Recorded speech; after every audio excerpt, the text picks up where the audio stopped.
আমরা এখন নীলাচল পর্যটন কেন্দ্রে ঢুকতেছি, তাও আবার বাইক নিয়ে। তো যারা যারা বান্দরবনে এসে নীলাচলে বাইক নিয়ে ঢুকতে চান নীলাচলের ভিতরে, এই ভিডিওটা তাদের জন্য।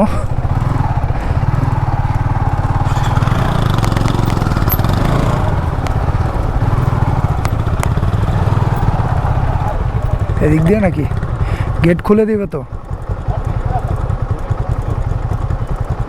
অলোকে অলোকে অলোকে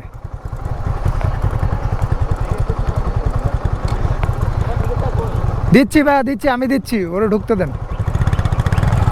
তো এইখানে ঢোকার জন্য আসলে টিকিটের দরকার হয়। ওকে।